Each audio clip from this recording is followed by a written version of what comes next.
Hamı bilir ki dünya malı dünyada qalacaq, amma görürsən ki, dava bitmir. Bir-birlərini qəbul etməmə bitmir. Röya xanım mahnını sildirdi. Ondan sonra Təranə Qumral da dedi ki, sən nətər olur, İngilis dili müəllimisən? Ki, Fövqəladə Hallar Nazirliyində sən polkovnik işləyirsən. Bu nətər olur bu? Sonra Fövqəladə Hallar Naziri Kəmaləddin Heydərov da yəqin ki, düşündü ki, həqiqətən bu nətər olur?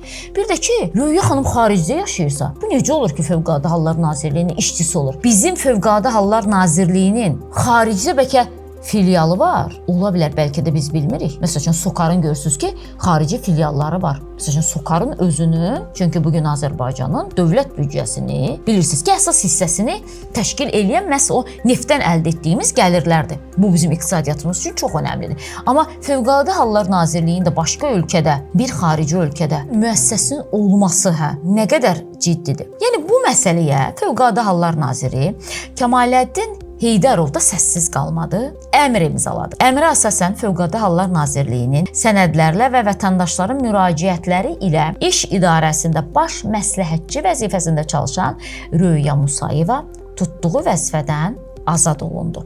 Bir müddət əvvəl mətbuatda onun polkovnik rütbəsi daşıdığı iddia edilsə də əslində Röya Musayevanın hərbi rütbəsi olmayıb. Məlumatı Fövqəladə Hallar Nazirliyinin mətbuat xidməti yayıb ki, yəni onun heç bir belə bir hərbi rütbəsi yoxdur.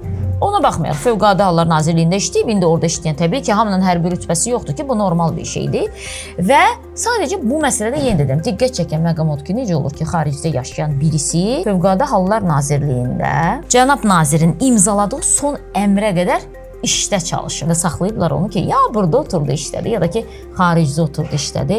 Yəni, nə dəxli var ki?